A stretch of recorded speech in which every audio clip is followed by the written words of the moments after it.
Intervenant aujourd'hui d'être venu comme un prolongement en fait d'une première rencontre que nous avons eue à l'université Toulouse-Jean Jaurès autour de la Première Guerre mondiale, autour d'un séminaire consacré à la Première Guerre mondiale et ses mémoires, dans le cadre du laboratoire Framespa de Corpus, qui avait été découpé en deux demi-journées, l'une consacrée aux commémorations de la Grande Guerre et l'autre consacrée donc au lieu ordinaire de la guerre.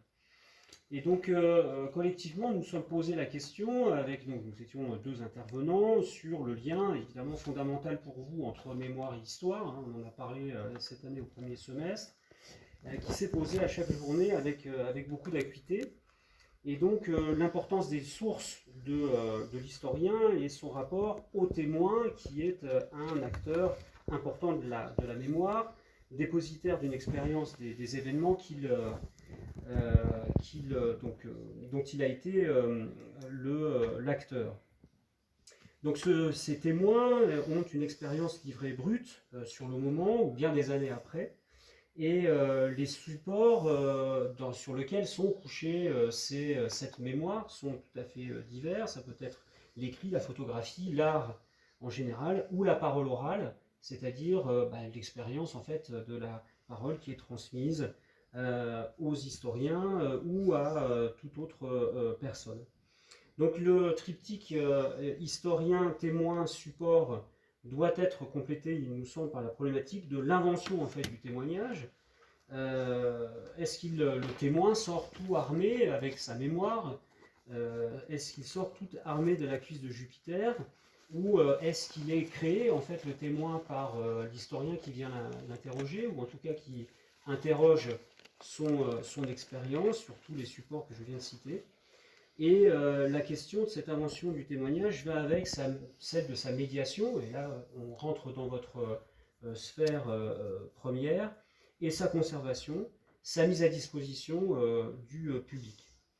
Donc la question posée aujourd'hui peut être ainsi formulée en deux temps: comment le témoignage arrive à l'historien, et comment et avec qui l'historien met à disposition ce qu'il a inventé, ou qui a été inventé, découvert comme source testimoniale.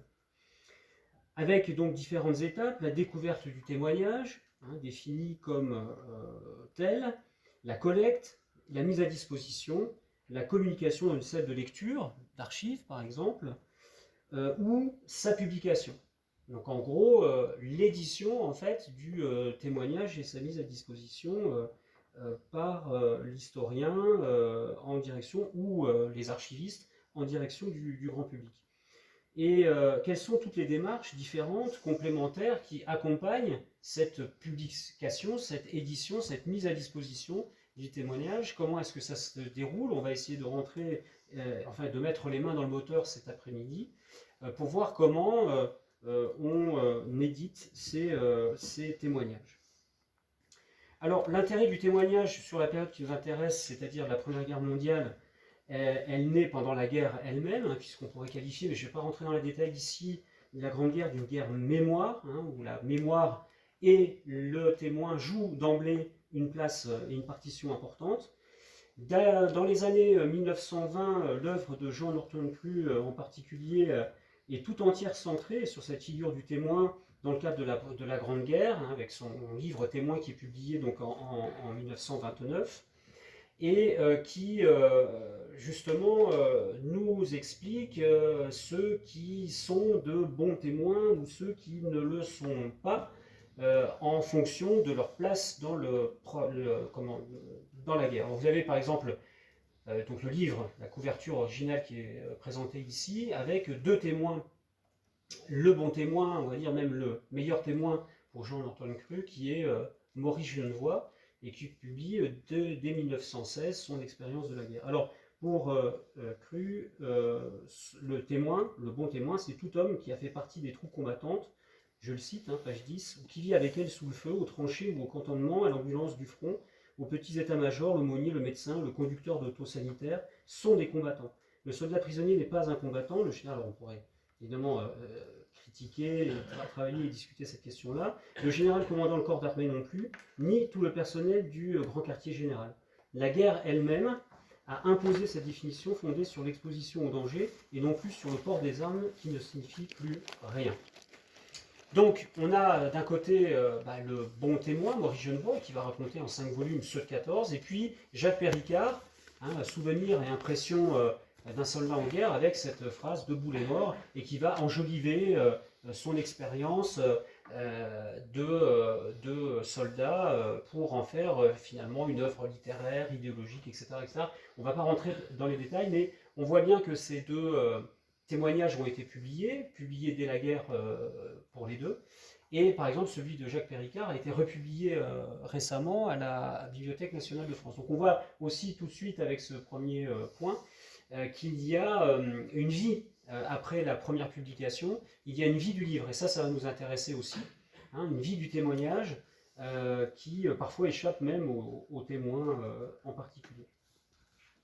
Alors, sur tout ce qui est la publication, la question du témoignage, je renverrai donc vraiment au travail très très riche et très complet de Rémi Casals, qui nous fait le bonheur d'être présent aujourd'hui, qui date de 2021 et que vous pouvez lire sur le site de Studium à l'université de Toulouse, qui revient sur la question du témoignage appliqué à la Première Guerre mondiale. Et vous le voyez, le passage à l'édition des textes de non-professionnels, puisqu'il va s'intéresser en particulier à la question du témoignage populaire.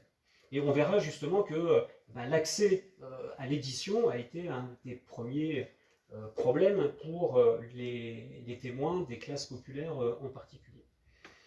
Alors, dès la guerre, et pour revenir sur cette question de l'édition, de la publication, on va essayer de délier quelques films, et très rapidement, avant de passer aux exposés.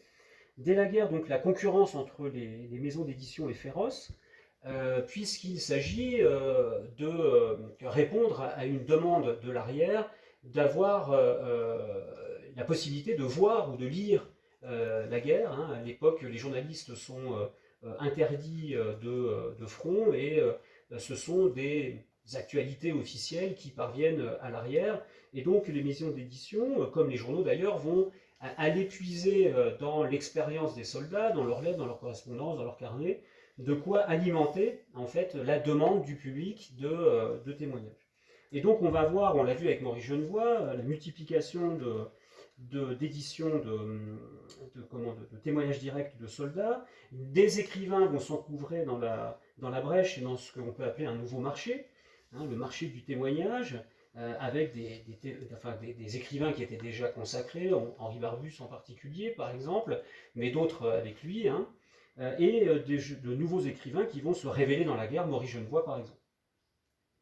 Alors même qu'une écriture populaire aussi se développe dans les tranchées, à travers la correspondance.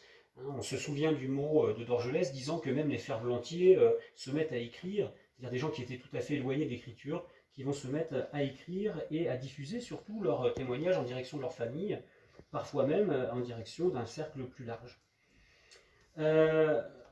Donc l'édition, je ne vais pas plus loin là-dessus, l'édition se poursuit après-guerre, avec, on va parvenir sur le rythme différent de l'intérêt du public pour la Première Guerre mondiale, avec une certaine baisse dans les années 20, et puis qui va se poursuivre jusqu'aux les années 60-70. C'est à ce moment-là, en fait, avec l'éloignement de la guerre, différents facteurs, mais là aussi, je ne vais pas rentrer dans les détails, différents et trois facteurs en particulier vont faire ressurgir le témoignage, et en particulier l'édition et l'utilisation des témoins de la Première Guerre mondiale. L'offre des anciens combattants qui, voyant leur expérience s'éloigner, les camarades, d'où le titre, les camarades donc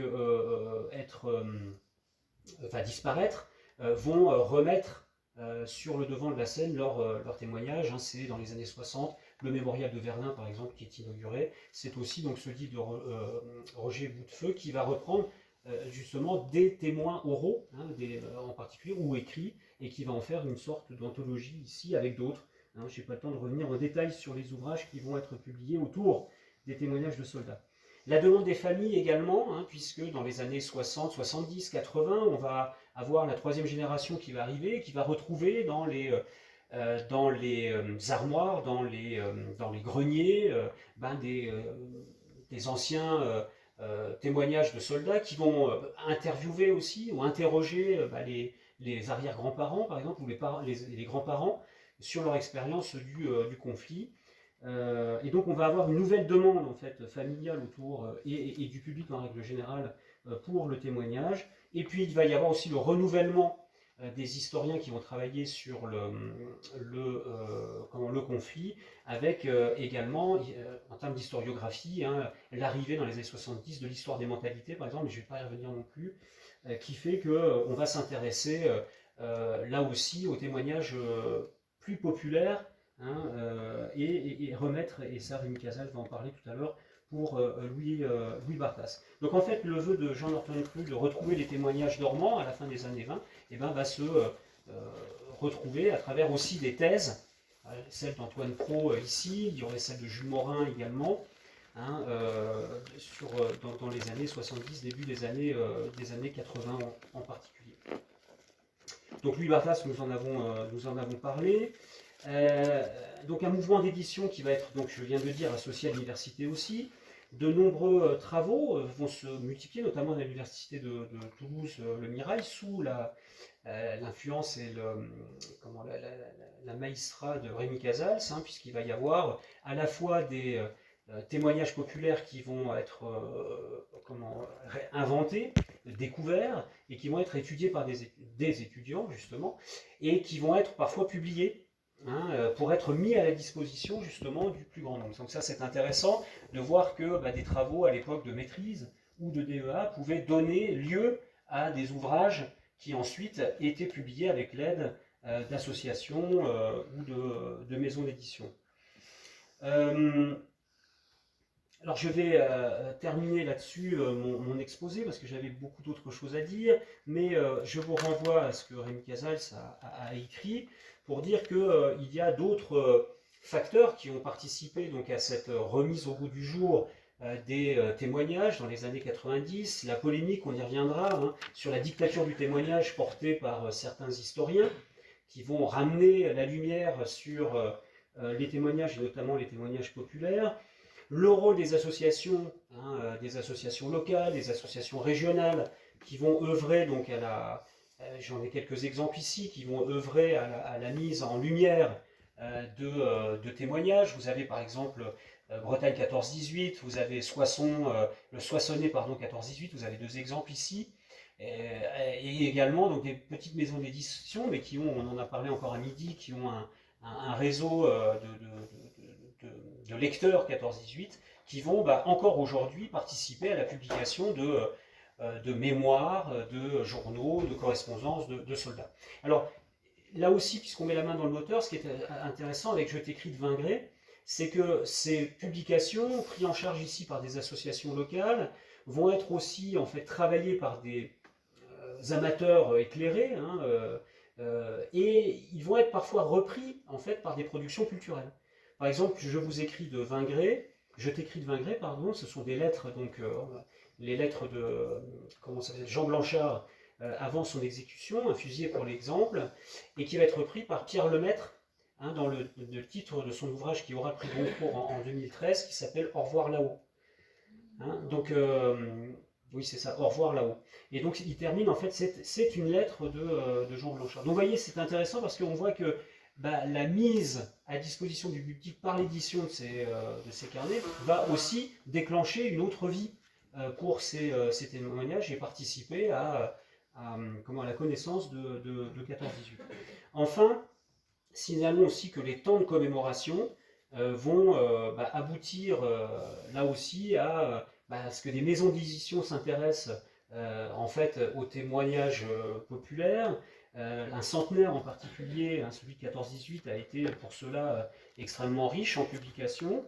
Il y a eu une grande collecte, hein, là on pourra en reparler peut-être lors de la table ronde, une grande collecte en 2013 qui a permis de faire ressurgir aussi des témoignages, de les incorporer au fond des archives, de certaines archives départementales, et puis de participer à certaines publications qui vont permettre là aussi la mise à disposition du public de ces témoignages. Alors un exemple très local, les éditions Privat, dont on aura à reparler, pour le centenaire, ont lancé une nouvelle collection hein, autour de Destin de la, si je le dis bien, Destin de la Grande Guerre. Donc on voit bien, alors c'est intéressant parce que l'autre collection dont on aura parlé de Privat, qui était plus ancienne, était Témoignage pour l'histoire. Et là on voit bien que le nom, hein, Destin de la Grande Guerre, c'est pour surfer aussi sur les commémorations du centenaire et donner un titre plus, on va dire, punchy. Donc il va y avoir un certain nombre d'ouvrages qui vont être publiés à l'occasion du centenaire. Vous en voyez un là, avec une nouvelle source, c'est-à-dire les sources photographiques de soldats, donc celle ici de Désiré Sic, qui ont donné lieu aux archives départementales du Tarn à une exposition. Donc on voit qu'il y a aussi, avec une publication, de multiples médiatisations possibles de la source. Voilà en quelques mots un petit peu poser quelques jalons. L'idée est bien de, encore une fois, mettre les mains dans le moteur, de comprendre comment est-ce que l'on passe du témoin au témoignage, en quoi en fait on va retrouver, pourquoi est-ce que l'on publie des témoignages, comment est-ce qu'on les publie, qu'est-ce qu'on va essayer de chercher dans ces témoignages, est-ce que tous les témoignages se vaut ou pas, est-ce qu'ils ont vocation d'ailleurs à être tous publiés. On va essayer de voir quels sont les thèmes notamment qui sont évoqués dans ces témoignages de la Grande Guerre, notamment dans les témoignages populaires, hein, quelles sont les pratiques, les expériences du quotidien qui nous permettent de lire, et en quoi justement ces publications font œuvre d'historien, à la fois de mémoire, mais surtout d'histoire, et je pense que c'est ça l'important pour vous aujourd'hui à comprendre, toujours dans ce lien histoire-mémoire. Donc je reviens à notre programme. On va donc écouter tout de suite Rémi Casals sur justement l'histoire d'un livre, Les carnets de guerre de Louis Barthas, Tonnelier 1914-1918, où on refera, je pense, un petit peu d'historiographie. Je prendrai en charge l'histoire aussi de l'édition d'un témoignage, celui d'Henri Despérières. Et puis, on répondra à quelques questions, on fera une pause, et puis il y aura ensuite une table ronde avec justement plusieurs acteurs différents de la publication et l'édition, des archivistes Un passeur. et un passeur de passeur, mémoire qui est donc le descendant, alors le mari de la petite fille d'un descendant de poilu allemand alsacien qui s'appelle Dominique Richert. Et dont Rémi Casals, je pense, pourra aussi dire deux mots. Donc là, ça sera plutôt une table ronde où on va dialoguer entre nous, mais surtout dialoguer avec vous, hein, puisque le but de l'opération, dans le cadre de votre master d'histoire publique, professionnalisant, c'est de justement pouvoir répondre à vos questions, les questions que vous pouvez avoir sur ces questions d'histoire-mémoire, d'édition, etc. Donc je passe la parole tout de suite à Rémi.